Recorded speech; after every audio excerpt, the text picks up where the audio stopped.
So I want to say thank you to both of you for an overview of the day, and also for your leadership in helping chair this this whole program today. And I believe, Greg, you're about to moderate a panel. And that's correct. That's correct. Looking forward to that, and we'll let you take it away. Okay. Well, thank you very much. And I think you had a moment ago had the lineup displayed. But what I'm going to do is, because they're going to tell their story, they don't need me to do a lot of moderation, but the kind of point person on the show will be retired Colonel Todd Buchs. And so he's currently serving as the Assistant Vice Provost for Research, Technology, Commercialization, and Industry Engagement at Baylor University, using his collective experiences from a 30-year military career and over 6 years in leading tech commercialization and industry engagement efforts at multiple universities. Todd facilitates the rapid development and commercialization of disruptive technology solutions through collaborative research partnerships between the academy, industry, and government partners. And so this is, again, an echo of some of what we've heard already about the need to bring all the partners together early. Todd is leading that process at Baylor now. He's joined by David Coody, who is the acting general manager and director of strategic business operations for L3Harris Integrated Aerospace Systems in Waco, Texas. David has more than 25 years of experience, senior site leadership, requirements development, acquisition, and DoD business systems in aerospace. And he has performed multiple roles for L3Harris prior to his current position, including CFO for the division of financial controller and the director of business operations. And we're delighted to have David join in unpacking these stories that they lived through together.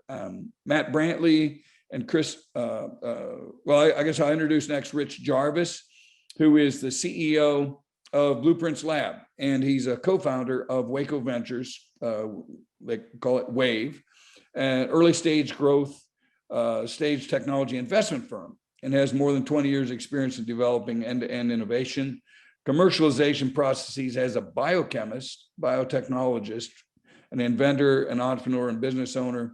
And his current company, Blueprints Lab, is a founding member and developer of this initiative called Lab to Market Collaborative at Baylor University. The other sort of, type of person is the investor himself, the leader of the investment group, Alan Page. Alan will be with us today. He's a founding partner of WAVE and a strong background in venture capital, private equity, acquisitions, and technology development. And he gained this experience working for firms such as Ernst & Young, Vincent & Elkins, and DLA Piper in the Dallas and Austin markets. Most recently, Alan served as an executive of a high-tech startup before founding WAVE. And he received his BBA Master's of Accountancy from Baylor University and his JD from Baylor University School of Law. So he's kind of a local talent. Now, when we move into the nuts and bolts of executing on some of these things you're going to hear about, you're going to hear more from Matt Brantly and Chris Goodman.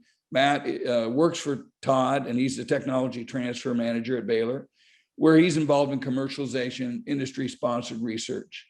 And while he was getting his PhD in analytical chemistry, he experienced firsthand the difficulties of taking tech from the lab to the market. And now he utilizes, and I would editorialize, uses with great impact his scientific and engineering background to help a wide range of technologies achieve an impact in the marketplace. Highly valued member of the team, Chris Goodman, is part of L3Harris. His title is Capture Manager, brings 25 years of innovation experience, including electric aircraft, industrial drones, disruptive communication network technology, serving at a variety of Silicon Valley startups, as well as large multinational corporations. His passion is fusing strategy and technology to serve hard problems and make the world a better place. The only additional thing I want to say before I hand the baton to Todd is that I was reminded recently of this phrase, culture eats strategy for breakfast.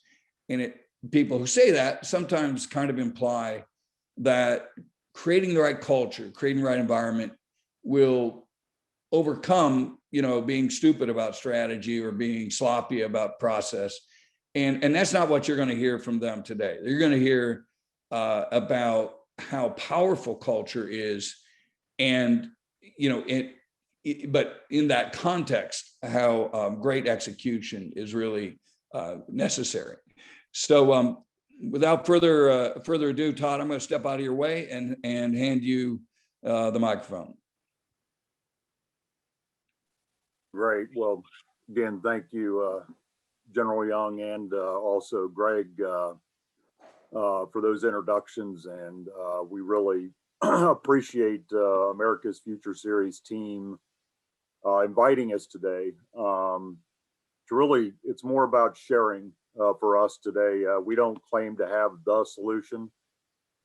We think we've got a model, as depicted on the slide, a case study, so to say, of success. And we're more into sharing this today and what's working for us, but we're also always eager to get feedback and learn because we've been evolving this collaboration and others for a while now. And so again, it's all been based on input and feedback from others that have allowed us to get to the point we're at today. So again, thank you to America's Future Series. And what I'd like to do today is I want to kind of set the stage for the problem.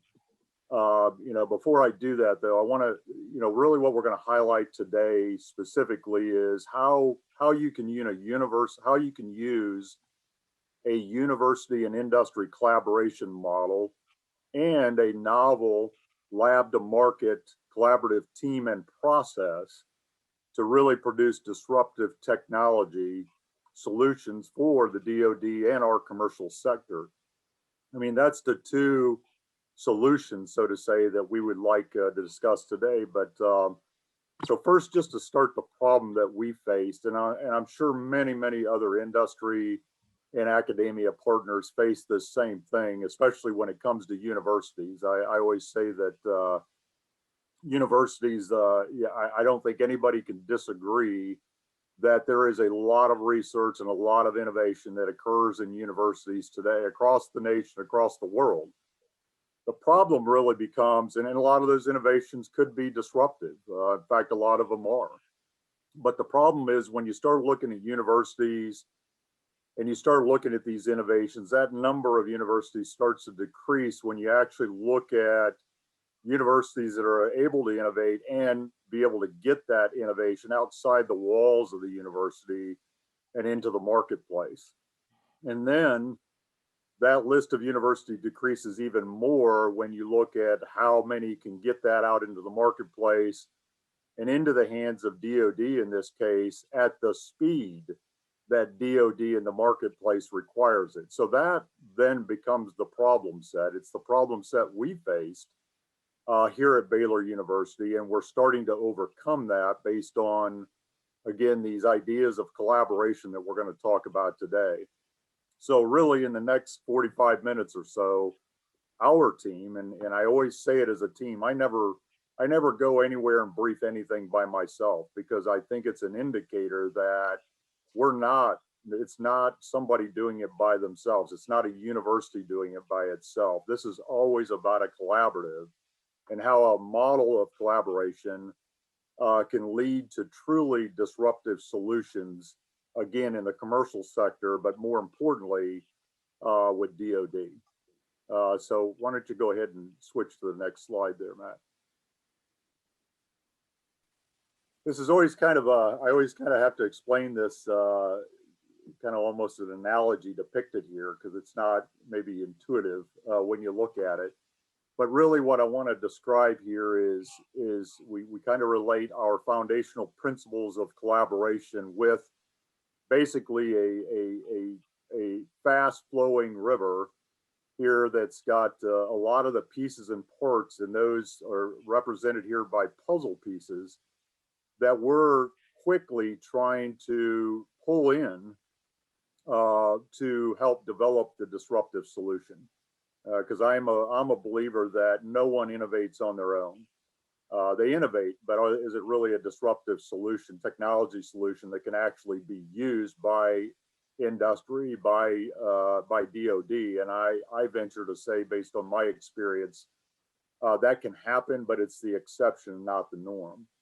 So it's really about what is the infrastructure that has to be built here, being represented by the bridges crossing the river there, that allow partners, in this case, Baylor University and L3 Harris, to quickly pick up those missing pieces and put them together with what we do together to form that disruptive solution. So kind of with that as the analogy, I want to talk about these 4 foundational principles, and then I'll turn it over to David to also share his comments on them. But the first, you got your needs represented, on the left by DoD, and obviously that also includes corporate America looking for disruptive solutions. But again, you can't really start to address those needs. That is not what's at the forefront here. What's at the forefront is the relationship and the partnerships that have been built already to be able to address those needs, because we all know that when entities try to come together in a very ad hoc situation, ad hoc way, things don't normally work out. That's not where you're going to get disruptive solutions. It's based on relationships, it's based on partnerships. And one of the first elements of that we believe are critical in this infrastructure, so to say, is trust. Trust is at the forefront of everything we do every day with Chris Goodman and David Coody and our L3 Harris team. And oh, by the way, it's the culture that Greg talked about in the beginning that starts to be built here between our 2 entities, and then anybody we pull into this also falls into that structure, into that infrastructure, into that culture. That's why it's important. But trust is really important for 2 reasons. One, it's how we build our partnership over the last, and this partnership's been going on well before I got to Baylor in 2016, but we've only grown that partnership through more and more trust each and every time we work together on technology solutions. But it's also about transparency. Transparency is so critical, not only in our day-to-day communications, but also our discussions that we have all the time on these disruptive solutions. If you don't have transparency, I find that you're all trying to work around each other, and no one really understands what the other can bring to the table and how they're going to bring it to the table. So trust and transparency go hand in hand in that first bridge, that first piece of infrastructure that helps us build that culture. The second is a noble purpose. And I know maybe everybody thinks that maybe be pie in the sky type stuff, America apple pie type stuff, but it's not. Both of our organizations focus on a higher purpose, and I truly mean that in all sincerity. Our missions might be different. We're a nonprofit, they're a for-profit. So our missions and what we're trying to achieve are different for our organizations, but our purpose of doing good, for our nation and for society writ large is what becomes a common purpose for both of our organizations. And I think everybody has heard the phrase, but I'll just say it here because it's something that we live by every day in our 2 organizations, is you can do well by doing good first. And we live by that motto every day. I think the next is unity of effort. Neither of us believe that truly disruptive technology solutions can be built in isolation. I've never been a believer of that, and not so much in technology, but just getting anything done in my 30 years of service to the nation in the Army. It all requires a unity of effort. Everybody brings a different strength, a different capability to the table. So we again, we build on this every day when we look for not just between ourselves, but these other partners that are represented by those puzzle pieces in this diagram, bringing them in because we all have a different piece of the puzzle. And when we work together in a unity of effort is how we truly find that we can create disruptive technology solutions rapidly. And then finally, shared rewards. Again, this always becomes a huge issue, at least from what I can see in my time in a university and other places, is everybody's worried about that IP. They're worried about the recognition. They're worried about the profit margin. And again, I know people have to worry about that. We worry about that, you know, running a university, but that's not our focus. Our focus is really on the unmet need. And we find when we focus on the unmet need first, everything else works itself out. We have processes, and Rich Jarvis will talk about that. We have things that we take care of, IP and rewards and all that kind of stuff, but that's not our focus. Our focus is first and foremost is what's the issue? What's the unmet need? Now let's focus on getting to that unmet need. Everything else will work itself out. So that's really is what I wanted to paint the picture on, because again, without this, none of this works. And I can tell you, and I think David would say the same thing, none of this will work in terms of taking needs and moving them to solutions quickly without this infrastructure. These foundational principles have already been being in place. And David, let me turn it over to you for any comments that you want to make. Yeah. Thanks, Todd. So I think you did a great job explaining those key principles to establish this type of collaboration. As everyone can imagine, the environment of operating in an academia role versus an industry, we all have different thought processes and different drivers that we are all focused on with it. So it's critical to establish this collaboration based off of these principles so that we can successfully go work together. I think Greg said it well when he talked about what we are establishing with this infrastructure is a culture from two different environments working together, leveraging the strength of two different entities to go drive solutions. And as we talked about the different elements with this is just critical to establish this before you can go address what needs that we can go execute. Otherwise, if you try to develop this infrastructure at the same time as addressing the individual needs, it gets to be very difficult to go execute.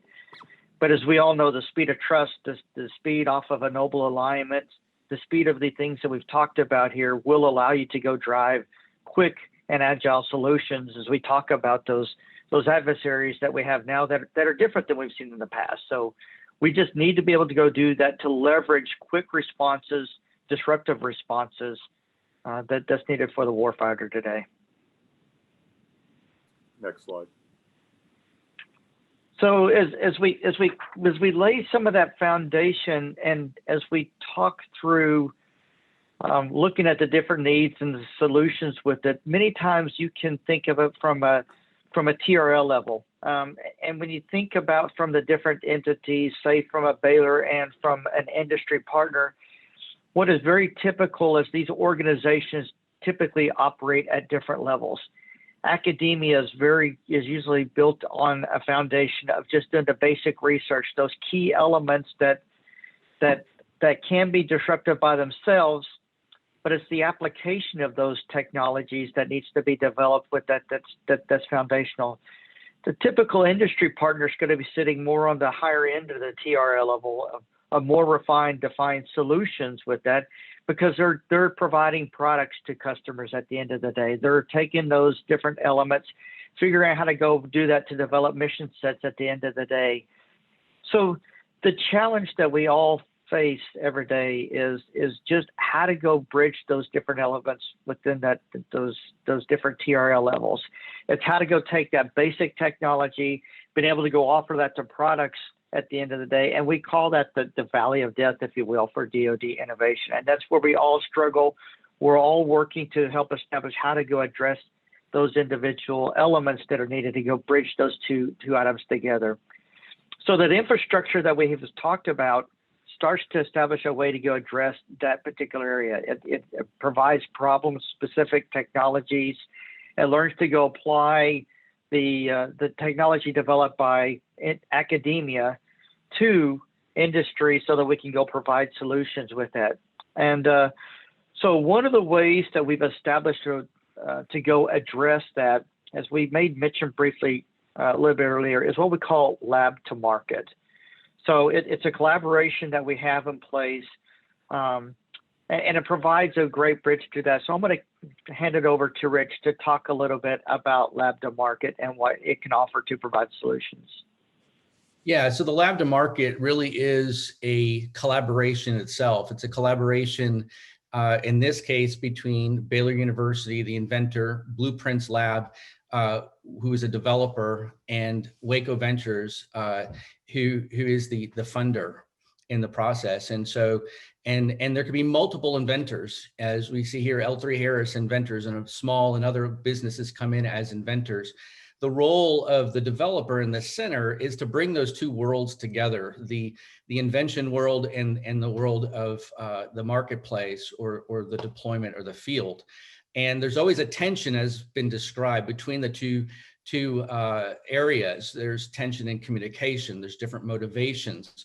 And so in the center, you have this management of tension, and what's required is really to exchange ideas effectively, have seamless communication to bring the two pieces together. So we talk a lot about the process that we also need a very disciplined and predictive process, where an idea is taken on the early side and brought across that valley of death to the field and deployed.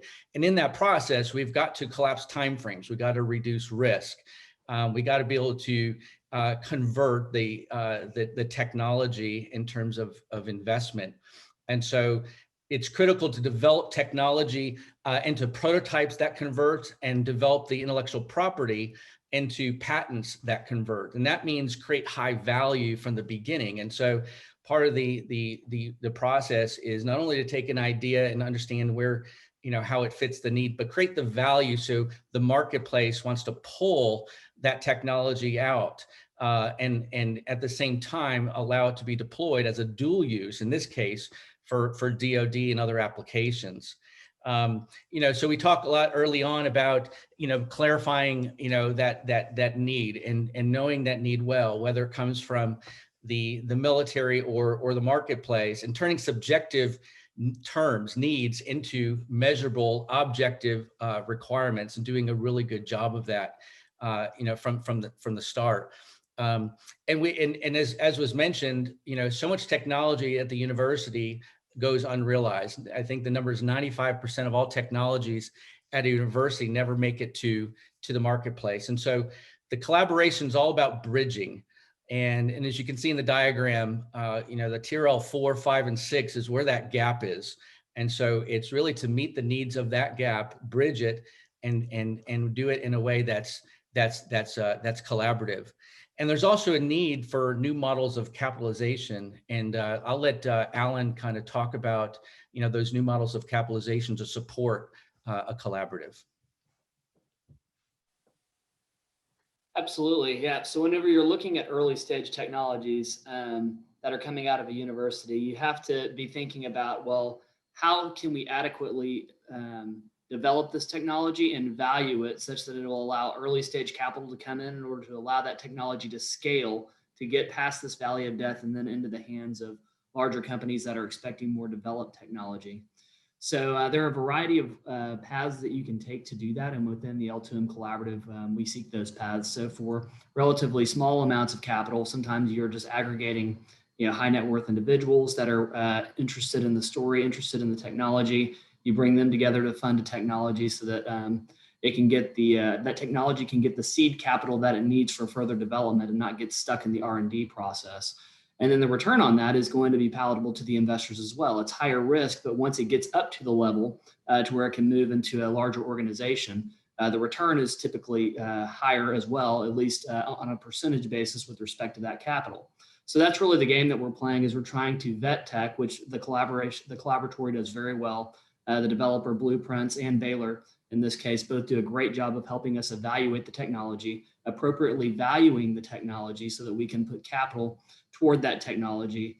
And then ultimately us, understanding the path of that technology when successful in development, so that we can have a good batting average, if you will, with respect to the technologies that come through the collaboratory to ultimately have a successful, to complete that successful bridge to commercialization with larger industry players.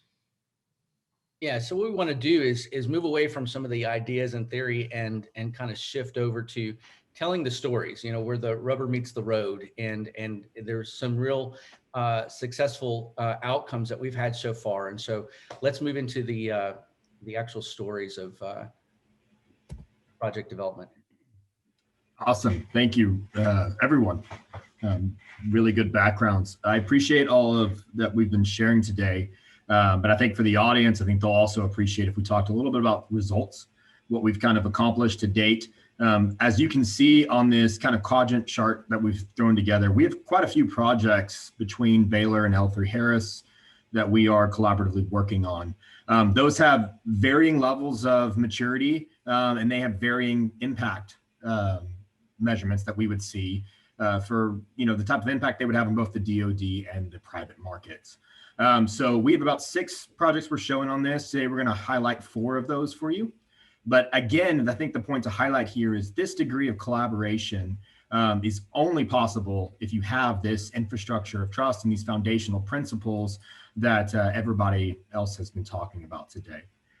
With that, I'll hand it over to Chris to talk about the first project.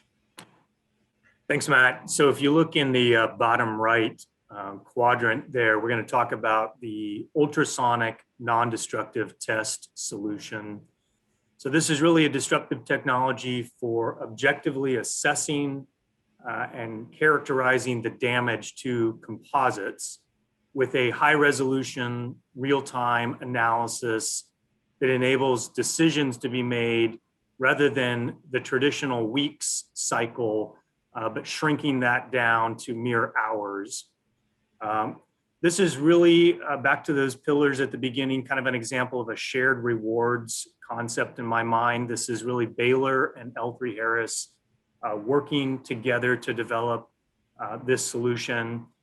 Really weren't focused in the beginning so much on ownership or bounding it with the particulars, but rather taking real world problems and then trying to innovate new technology and solutions to solve those problems with kind of a shared view of where that would go in the future.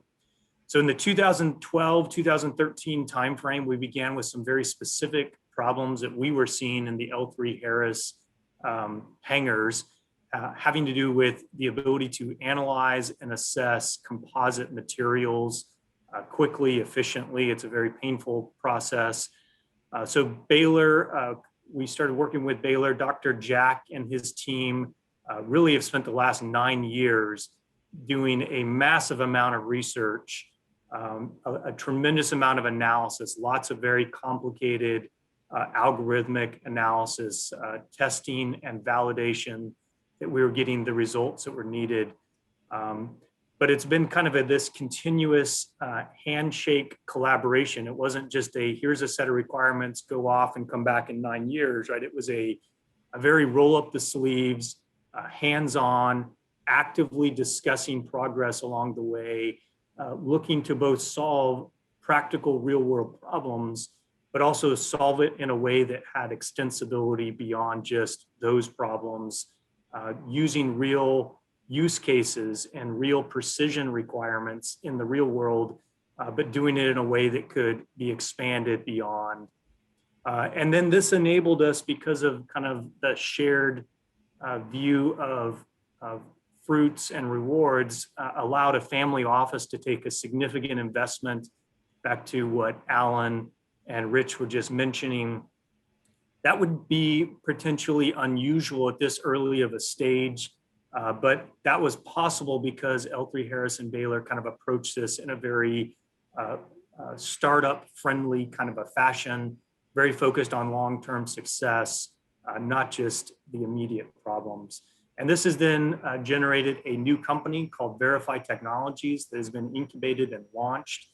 They are setting up offices as we speak at the Baylor Brick, which is one of those environments for facilitating the launch of these companies. And we're already in early stage conversations and looking for more conversations with our DoD partners, as well as industry, commercial industry partnerships as well. So I'm going to hand it over to you, Matt, to talk about our next test case. Thank you, Chris. I want to just highlight one thing that you mentioned on there. That constant collaboration allowed our faculty at the university side, who were typically very focused on foundational issues, fundamental physics they're trying to solve, to really hone in on what are the requirements and the needs of industry to actually use this technology. And often that's an overlooked and missing component to actually technology translation. So the next technology I'm going to talk about is a hybrid electric turbine generator. So this is a high density electric generator. It's based off an entirely new gas turbine design. It's got fewer moving parts, less maintenance, higher energy output, and really compared to anything available today, it's a significant technological leap. This was a really interesting technology because it was developed almost exclusively in-house by a single company who is a small business, although they're definitely a leader in this field. And they've been developing this in stealth mode, continue to develop this in stealth mode today. This company came to Baylor really because they recognized Baylor as a safe environment, because they were having some very specific issues with some fuel injectors. As they were explaining to us the issues with fuel injectors and then some other small issues they were having, we really realized very quickly that there were probably some more need sets that they had than what Baylor alone could solve. And it was really that trust. And I think this is an excellent example of that trust foundation that we were talking about earlier. It was the trust that Baylor had in L3 Harris that actually facilitated this small business, who again had been in stealth mode, did not approach any major aerospace company for collaboration, to actually walk with us over to L3 Harris and start talking about what they're doing. And that paid off dividends so far. That company has actually recognized the value in Baylor and L3 Harris and has actually moved to an airport that's within just a few miles of both our facility and L3's facility here in Waco. All right, so the next one is an end-to-end resilient communication system. So this one is interesting. It's a combination of several different new technologies that provide resilient communications during power loss, disaster, malicious attack, hurricanes, anything like that. This was, aside from just Baylor and L3 Harris, we also have 3 different unrelated small business / startups engaged in this. It leans very heavily on L3's integration expertise. And Baylor is really serving a role in this project where it's not our foundational tech. This is not something that came out of the labs, but the expertise that we have, that breadth and depth of expertise across our 2 organizations, allow us to really fill technical gaps when integrating these together. I think this is probably the strongest example we have to date of this unity of effort concept. Because Baylor had a relationship with these companies, and we were working disparately with them in a few different ways. And we saw a lot of potential with them, but integrating all these different solutions together, especially when trying to target a DoD customer base, was a daunting task to say the least. And again, using that unity of effort concept that we're describing here, we've been now working with L3 Harris. So Baylor and L3 Harris are working on packaging these 3 different technologies to create that end-to-end solution. Because ultimately, at the end of the day, the DoD is going to expect a turnkey solution of some sort. That's something very difficult for small businesses and startups to provide, especially when you're looking at something as massive as a communications platform. This is also a very good example, I think, of approaching the TRL chart from both ends. Baylor coming in and filling gaps from the TRL 1 to 3 side, with L3 Harris coming in and filling gaps from the the TRL 7 to 9 side. All right, thanks, Matt. I'm going to pick it up with the i3 breather. the emergency use ventilator. This was initially imagined as an affordable ventilator using off-the-shelf components to address the shortage in early 2020 coming about from the COVID crisis. Along the way, the technology and the requirements have really morphed significantly into something totally new. Early on, we talked about this idea of noble purpose, of shared culture. And this is kind of a great example of just throwing the badges aside, rolling up sleeves, and really diving in to do good. As a result of the pandemic, the President's COVID-19 task force, working through the Air Force's rapid response organizations, issued a call to build a low-cost emergency ventilator using off-the-shelf parts that would not disrupt the critical medical supply chain. And so the original effort in March of last year was a 6-day design sprint, pulling in 6 friends of friends, kind of medical doctors to guide and advise 20 different L3 Harris engineers from across different disciplines. And in that process, L3's solution was chosen as one of the top 5 of 172 submissions in what went on to become the Vulcan 5. And we were then asked to quickly produce a working prototype within 10 days.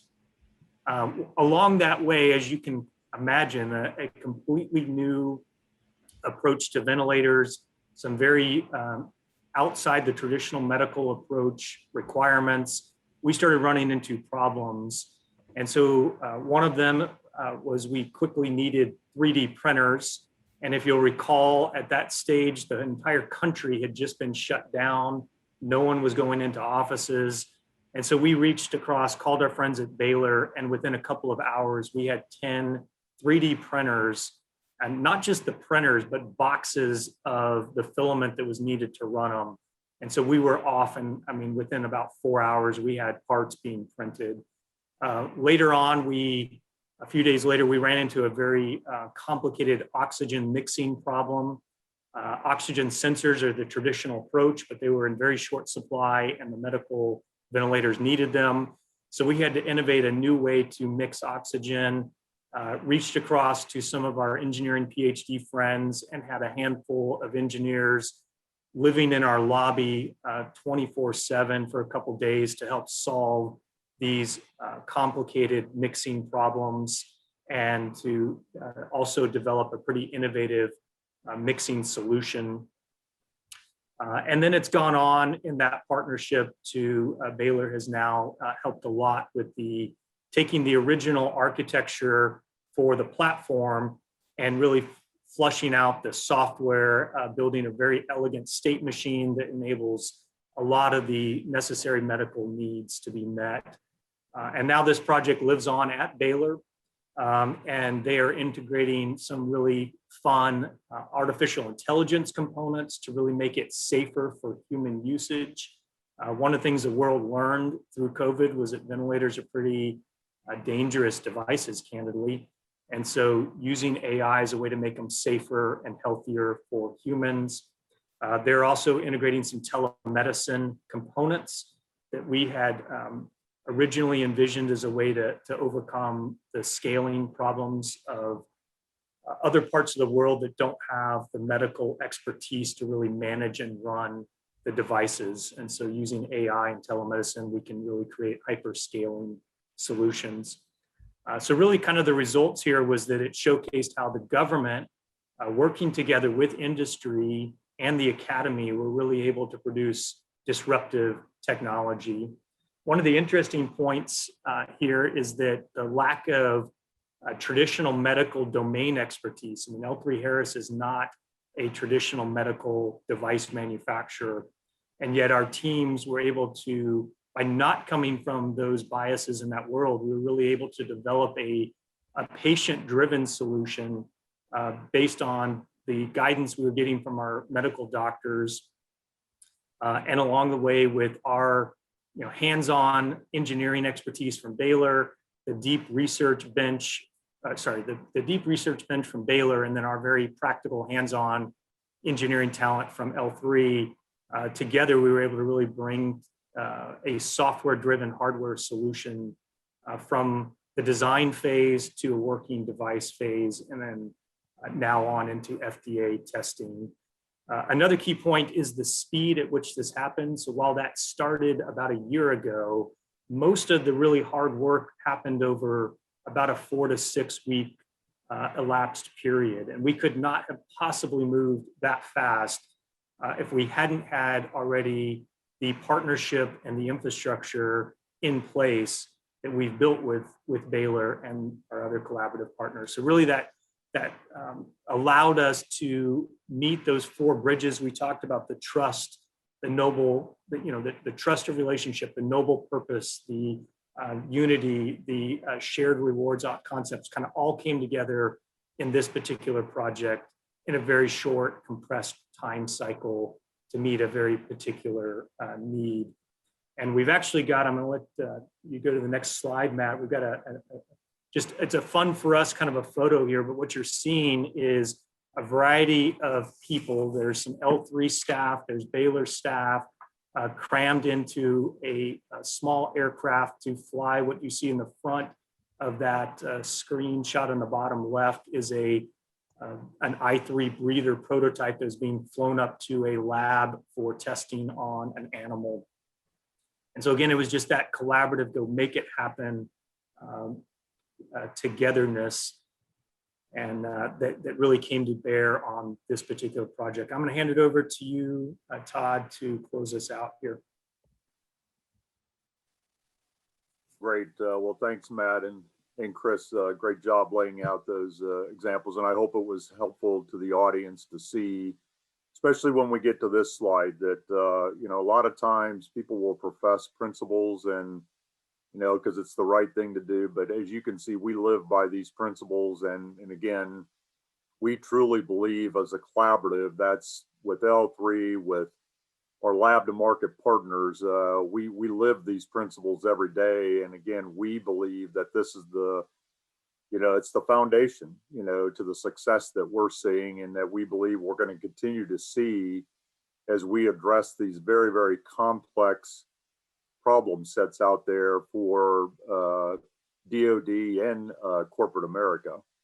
So I'm going to turn it now over to David Coody, and just kind of, while we have the soapbox right now, so to say, a couple things that I think is important, not only from Baylor, but hearing our industry partners, corporate industry, used to working with DoD, kind of what they have to say in terms of, what we would like to see going forward. Yeah, so thanks, Todd. I do appreciate that, and hopefully you gained some insight and some of the results with this. The reality is, what we are all looking for is disruptive solutions. That's the end game. I mean, that's what we're after. You've seen some good examples of that, but that's not the first thing that has to happen to make that be the place. What you've got to have is disruptive infrastructure in place before you can engage in that.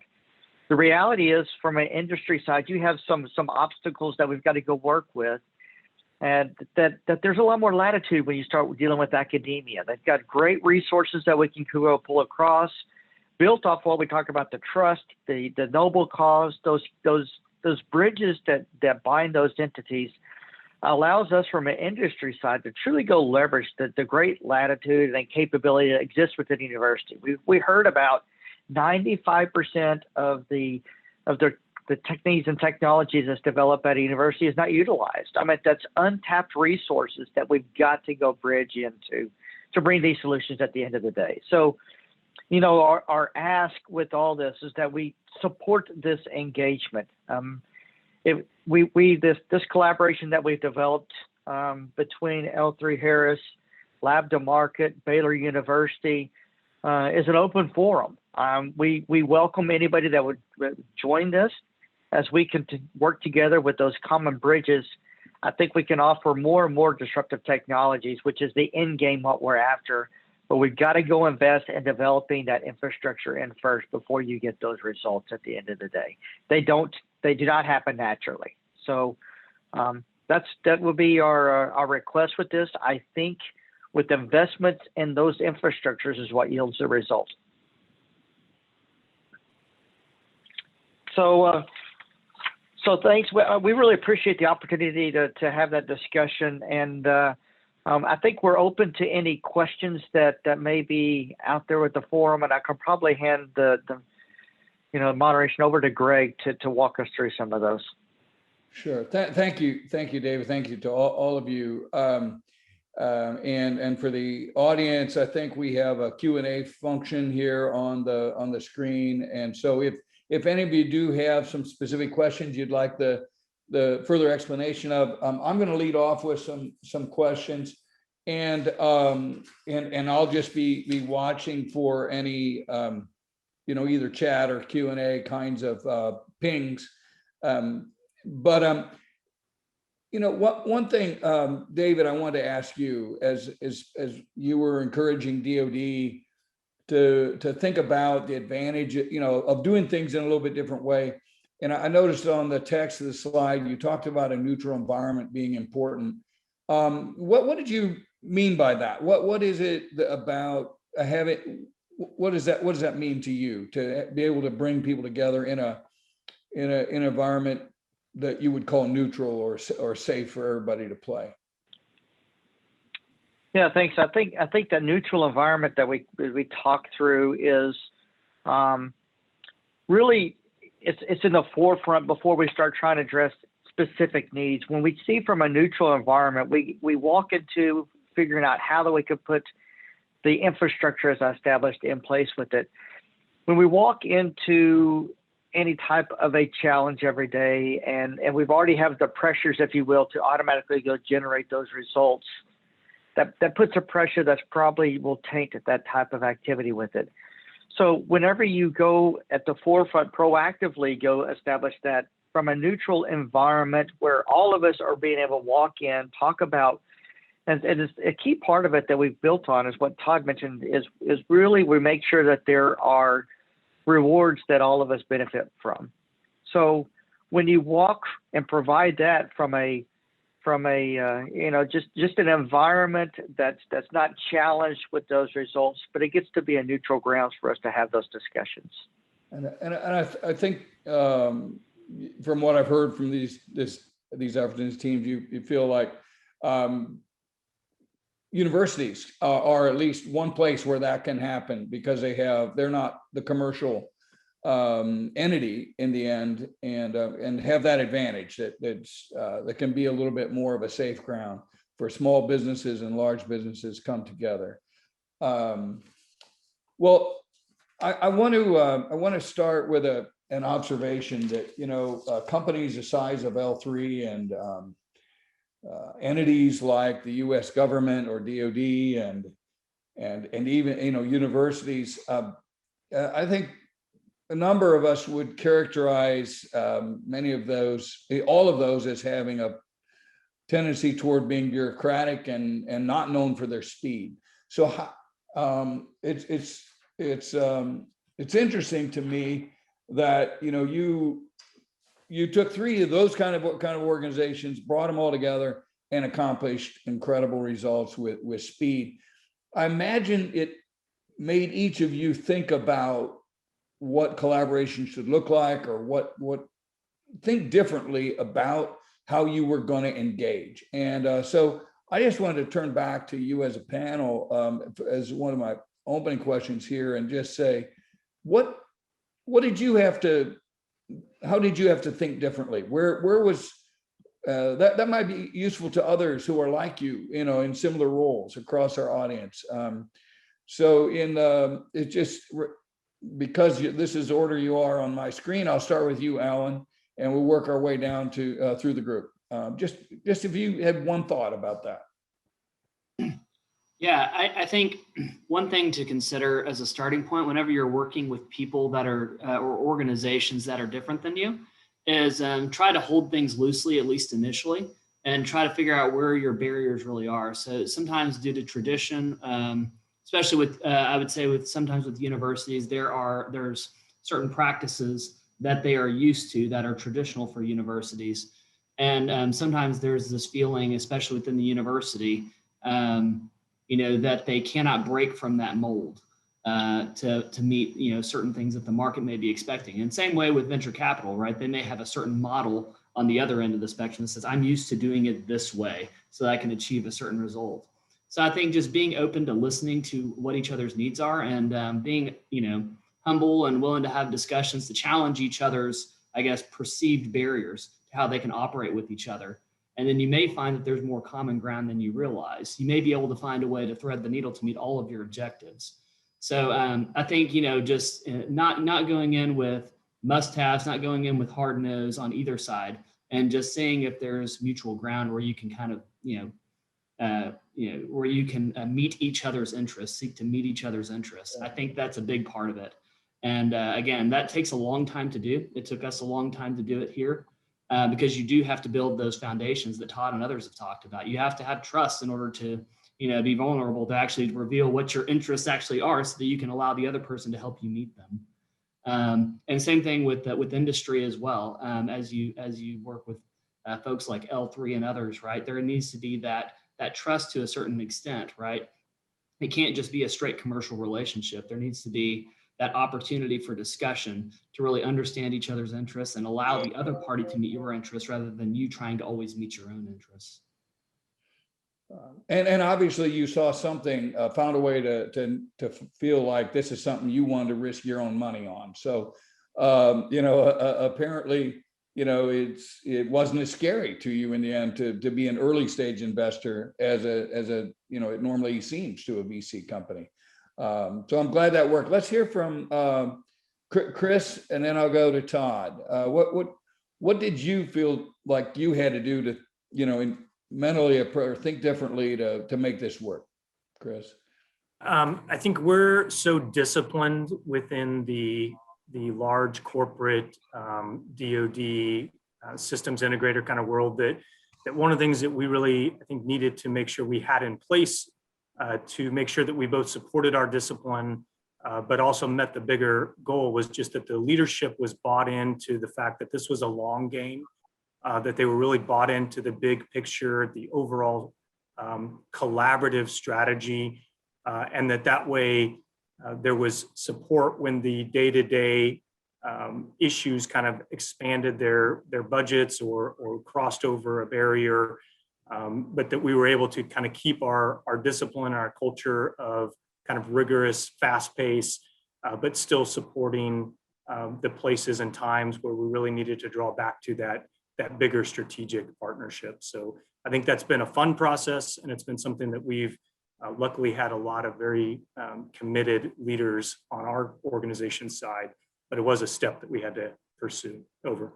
So it sounds like if you have the perspective that you're working on something that really matters, you have a purpose, it's, like saving lives, and you have, you're working with people you can trust, and you're going to share the rewards, then when it does get tough, you find a way to step back a little bit, take a bigger view and say, hey, this might not be going the way I want right now, but I'm committed. Let's get through this, right? I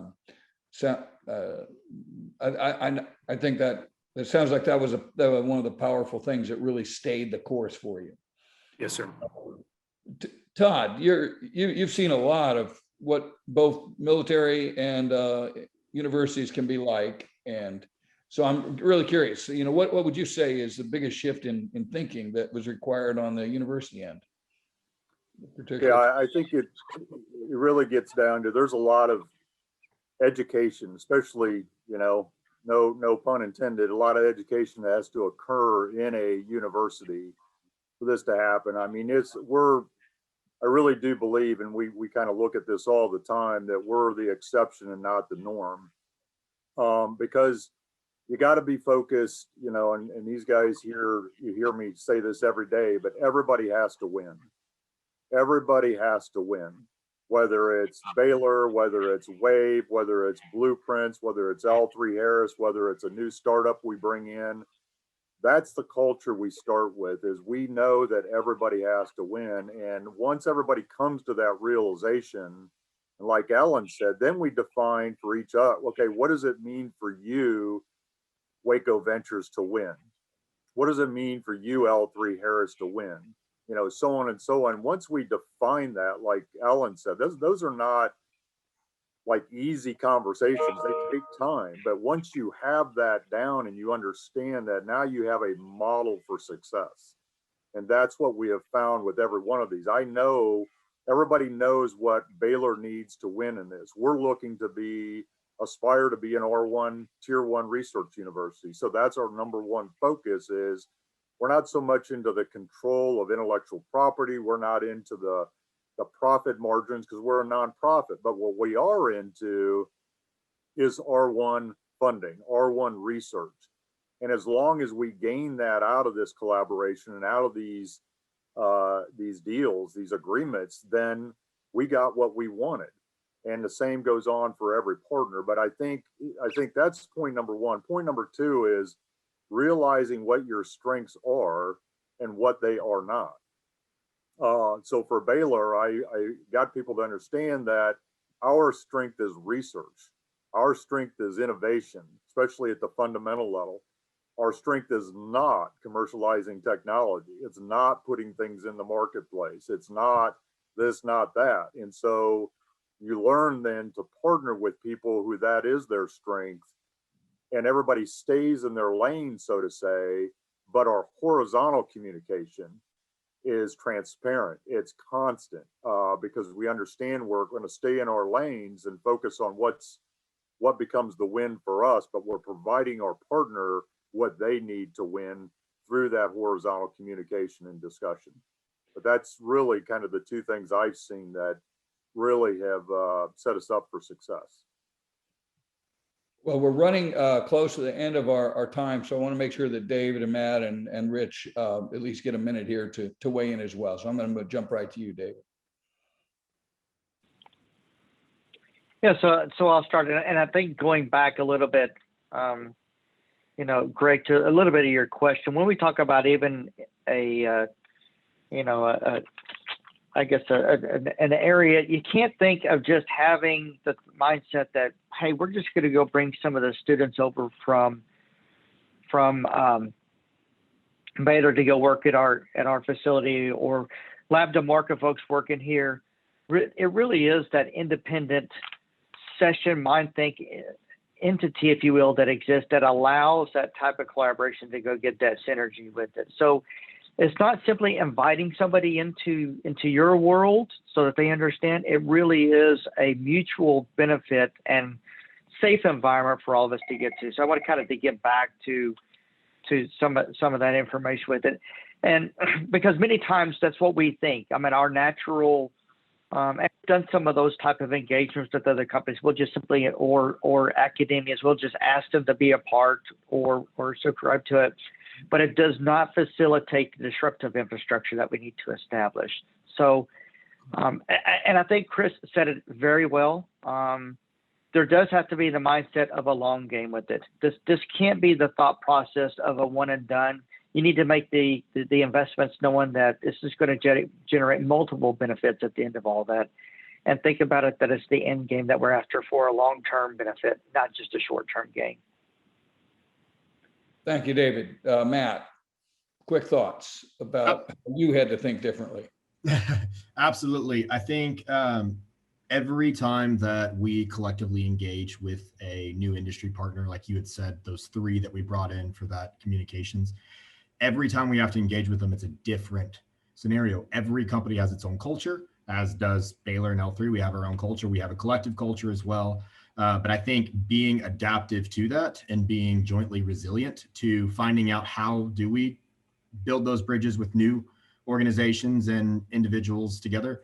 I think that resiliency is a critical thing. Don't think of this as we know exactly how we're going to step into this and exactly how this is going to play out, because it never plays out how we expect it to. But having that joint resiliency between Baylor and L3 of, hey, we know what we're trying to do. We know we're trying to accomplish a goal together. And then it may not be, this company may be nervous about communicating with a prime like L3 Harris. They may be nervous about communicating with the university for various reasons. And so kind of jointly leveraging each other's abilities, not just from a technical aspect, but also from a negotiation and I would say a comforting perspective, you could say, actually helps a lot. You would be surprised when a university and a prime DoD contractor walk into a room, people really don't know which way to look first.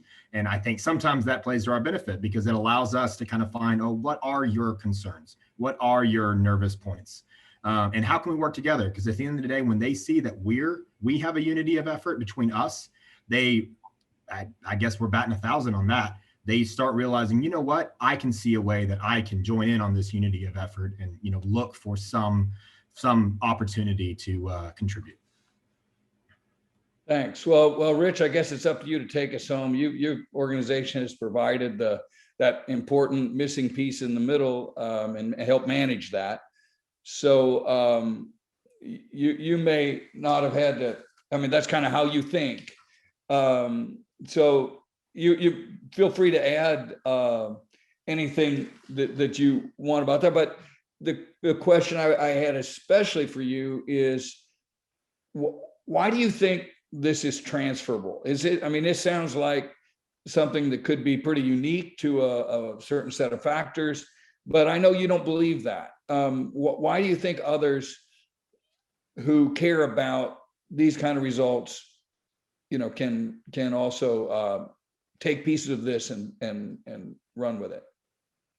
Yeah, thanks, Greg. I think what we're talking about is creating a unique environment, and everyone can create a unique environment based on a set of principles and utilize even the principles we talked about today, and within their organization, between their organizations, whether it's academic and industry and government. But it's about creating an environment, so that's doable.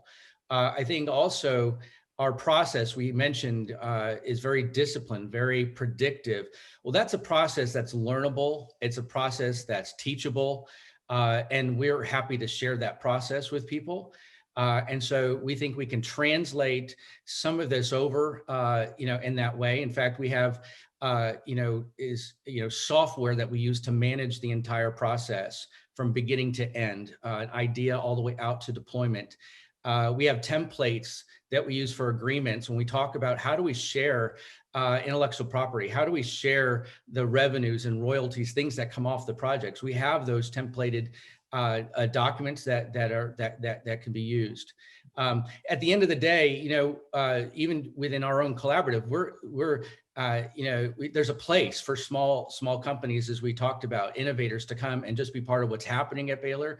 There's a place for other big industry partners to come. There's a place for other academic institutions to play. So we are as much a teaching environment as in welcoming folks to join us, but also we are able and willing to take what we've learned and bring it to you.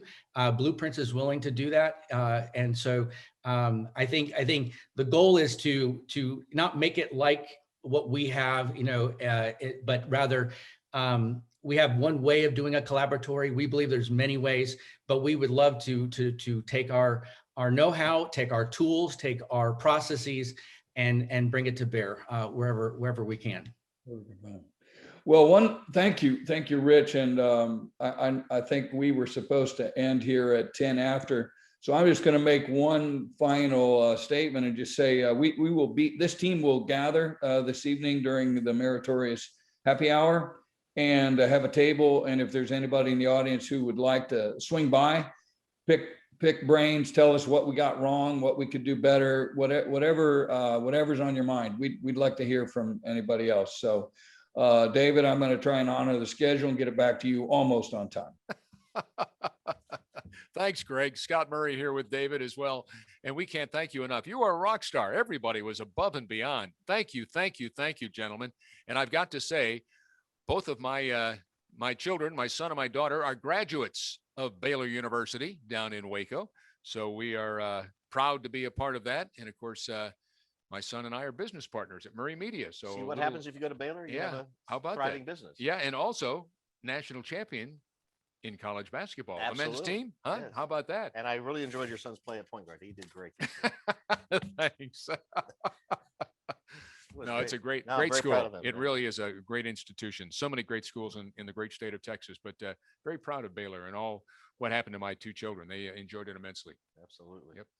So I want to thank the panelists. That's a great success story. It's great to see Oh, that a absolutely. university and a major prime like that can work Yeah, together. it's neat the way they come together like that. It really is. And really move the needle, like we like to say. Yeah. So before we're going to take just a really short break, and then we're going to start our next program. But before we do, I just want everyone tuning in to understand that this is the America's Future Series National Security Showcase and Innovation Summit. Mouthful. There's an opportunity for people, if you're an investor or a tech scout, all of the pitches, which are these 5 to 7 minute videos, are in a vault, if you will. You're going to be able to see those, evaluate them. There's also a database that allows you to sort them to see roughly, are they the right stage, the right technology, that sort of stuff, to decide if you want to look at them further and see those videos. Those are going to be available for 45 days. So we're still accepting people. If you would like to pitch and be seen, not just for money, that you don't have to be somebody looking for investors. If you want clients, business partners, strategic alliances, maybe someone to do an intellectual property licensing with you, IP, that sort of stuff. All that is possible. We have over 50 something, I think it's 60 companies pitching. This time we had 100 last time, 110. The 110 are still available. So some of those are still looking for partnerships. You can see those. And, if you would like to be a tech scout and sign up and see that, and contact us at America's Future Series, and you'll be able to connect them. And all we're trying to do is be a matchmaker, and people with bright ideas, with money and resources, put them together so they can move the needle. And that's awesome. And so many times you say, how can I hook up with somebody? Who does this? How can I? And you're doing that. So, I mean, fantastic, really. We're just the matchmaker. You think of that as not being any big thing, but it's huge. It's absolutely huge. I can't tell you how many people or companies, whatever, how can I hook up with this? Who else does this? How can this? Fantastic. Good for you. Yeah. We don't want to tout this too much, but there have been the metric we care about is do deals get done. And if you call us, et cetera, we can tell you about deals. We can't describe everything to you, but we have organizations. One company was a speaker. They were on a panel. They ended up connecting with the military, in particular with our NATO friends, and they are providing the tech that our warfighters need, working through that connection. So that's what we care about. Good for you. Yeah. Good for you. We're That's pretty great. excited about That's that. great. We're going to take a very short break. We're going to come back. I think it is with Major General Bo Young, and he's going to speak with Scott Achenbaugh. I hope I say his name right. With Ensign, our title sponsor for the day, and they're going to have a very interesting chat here in just a couple minutes. Good. As we continue on throughout the day. Yes, sir. All right. Fantastic. We'll be back shortly, so don't go away.